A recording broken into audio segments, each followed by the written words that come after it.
KPSCಯ ಈ ಹಗರಣದಿಂದ ಮುಕ್ತಿ ಮಾಡಲಿಕ್ಕೆ KPSC ನಮ್ಮ ಯುವಕರಿಗೆ ಯುವತಿಯರಿಗೆ ನ್ಯಾಯಚ್ಯುತ ಮಾರ್ಗದಲ್ಲಿ ನೌಕರಿ ಕೊಡಲಿಕ್ಕೆ ಏನು ಮಾಡಬೇಕು, ಅದನ್ನು ಸುಧಾರಣೆ ಹೇಗೆ ಮಾಡಬೇಕು ಅನ್ನೋದನ್ನ ಅಧ್ಯಯನ ಮಾಡಿ ಒಂದು ರಿಪೋರ್ಟನ್ನು ಕೊಡ್ತಾ ಇದ್ದೀವಿ. ಸಾಕಷ್ಟು ಸಭೆಗಳು ಈಗಾಗಲೇ ಆಗಿದೆ.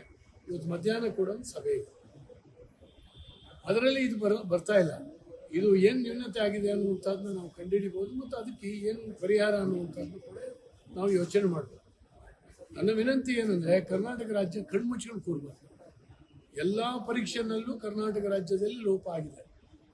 ಅದನ್ನು ಮಾಡೋರೇ ಒಂದಷ್ಟು ಜನ ಇದ್ದಾರೆ. ಉದಾಹರಣೆಗೆ, ಇದೇ ಸರ್ಕಾರ 16ನೇ ಇಸ್ವಿನಲ್ಲಿ ಇದ್ದಾಗ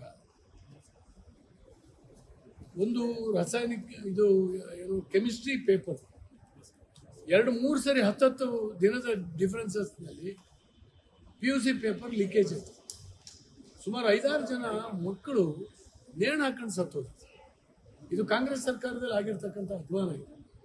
ಬೇರೆ ಬೇರೆ ಪರೀಕ್ಷೆಯಲ್ಲಿ ಇವತ್ತು ಕೂಡ ನಡೀತಾ ಇದೆ. ಈಗಾಗಲೇ KPSC ನಡೆದಂಥ ಹಗರಣಗಳು ನಿಮ್ಮ ಮೀಡಿಯಾದಲ್ಲಿ ಪ್ರತಿನಿತ್ಯ ಬರ್ತಾ ಇದೆ. 80 ಲಕ್ಷ ರೂಪಾಯಿ ಒಂದು ಪೋಸ್ಟಿಗೆ ಕೊಟ್ಟು ಅದನ್ನು ಮಾಡಿರುವಂಥದ್ದು ಖಂಡಿತವಾಗೂ ಪರೀಕ್ಷೆ ಬರೆದಿರ್ತಕ್ಕಂಥ ಎಲ್ಲರಿಗೂ ಕೂಡ ಇದು ಅನ್ಯಾಯ ಆಗಿದೆ. ಕೇವಲ ಅಲ್ಲಿ ನೀಟ್ ಪರೀಕ್ಷೆಯ ಬಗ್ಗೆ ಭಾರಿ ಎಗರಾಡ್ತದೆ ಕಾಂಗ್ರೆಸ್ ಪಕ್ಷ. ಅದು ಸರಿ ಅಂತ ನಾನು ಇದನ್ನು ಹೇಳಿ ಸಮರ್ಥಿಸೋದಕ್ಕೆ ಹೋಗೋದಿಲ್ಲ. ಅದು ತಪ್ಪು. ಈಗಾಗಲೇ ಕೇಂದ್ರ ಸರ್ಕಾರ ಕ್ರಮ ತಗೊಂಡಿದೆ. ಇವತ್ತಾಗಲೇ ಅದರ ಬಗ್ಗೆ ಕಾಯ್ದೆಯನ್ನು ಕೂಡ ಮಂಡನೆ ಮಾಡ್ತಾ ಇದೆ. ಅವ್ರಿಗೇನು ಶಿಕ್ಷೆ ಆಗಬೇಕು ಅಂತ ಹೇಳಿ. ಇನ್ನು ಮೇಲೆ ಪರೀಕ್ಷೆಗಳಲ್ಲಿ ಈ ರೀತಿ ಆಗಲೇಬಾರ್ದು. ಅದಕ್ಕಾಗಿ 10 ವರ್ಷ ಕಠಿಣ ಸಜೆ, ಕೋಟಿಗಟ್ಟಲೆ ರೂಪಾಯಿಯ ಪೆನಾಲ್ಟಿ, ಇವೆಲ್ಲವೂ ಕೂಡ 10 ಕೋಟಿ ಈಗಾಗಲೇ ಪೆನಾಲ್ಟಿಯನ್ನು ಹಾಕುವಂಥದ್ದು ಕೂಡ ಈಗಾಗಲೇ ಪ್ರಸ್ತಾಪ ಆಗಿದೆ. ಲೋಕಸಭೆಯಲ್ಲಿ ಅದರದ್ದು ನಡೀತಾ ಇದೆ. ಆದರೆ ಕರ್ನಾಟಕ ರಾಜ್ಯದಲ್ಲಿ ಪದೇ ಪದೇ ಇದಾಗ್ತಾ ಇದೆ.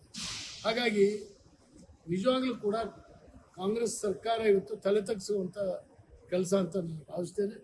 ತಕ್ಷಣ ಇದಕ್ಕೆ ಏನಾದರೂ ಒಂದು ರಾಜ್ಯ ಮಟ್ಟದಲ್ಲಿ ಕೂಡ ಕಾಯ್ದೆ ತರಬೇಕು. ಬೇರೆಯವ್ರನ್ನ ಟೀಕೆ ಮಾಡೋದ್ರಲ್ಲಿ ತಾನು ದೊಡ್ಡವನು ಅಂತ ತೋರಿಸ್ಕೊಳ್ಳೋದಲ್ಲ. ನಮ್ಮ ರಾಜ್ಯದಲ್ಲಿ ಈ ನ್ಯೂನತೆಗಳಾಗದಿದ್ದ ಹಾಗೆ ಮತ್ತು ನಮ್ಮ ವಿದ್ಯಾವಂತ ಯುವಕರಿಗೆ ಯುವತಿಯರಿಗೆ ವಂಚನೆ ಆಗುವ ಹಾಗೆ ಯಾವ ಕಾರಣಕ್ಕೂ ಕೂಡ ಇದು ನಡೀಬಾರದು. ಇದನ್ನು ನಾನು ಖಂಡಿಸ್ತೇನೆ. ಬರುವ ದಿನಗಳಲ್ಲಿ ಇದಕ್ಕೂ ಕೂಡ ರಾಜ್ಯ ಮಟ್ಟದಲ್ಲೂ ಕಾಯ್ದೆಯನ್ನು ತರಬೇಕು ಅಂತ ನಾನು ಈ ಸಂದರ್ಭದಲ್ಲಿ ಒತ್ತಾಯಿಸ್ತೇನೆ. ಮತ್ತು ಈ ಪ್ರಕರಣವನ್ನು CBIಗೆ ವಹಿಸಬೇಕು. ಯಾಕಂದರೆ ಇಲ್ಲಿರ್ತಕ್ಕಂಥ ಅಧಿಕಾರಸ್ಥ ಜನರು ಕೂಡ ಇದರಲ್ಲಿ ಇನ್ವಾಲ್ವ್ ಆದಂಗೆ ಕಂಡು ಬರ್ತಾ ಇದೆ.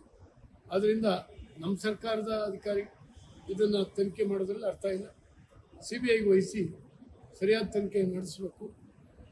ಯಾರು ತಪ್ಪಿತಸ್ಥರು ಅವರಿಗೆ ಸರಿಯಾದ ಶಿಕ್ಷೆ ಆಗಬೇಕು ಅಂತ ನಾನು ಒತ್ತಾಯಿಸ್ತೇನೆ.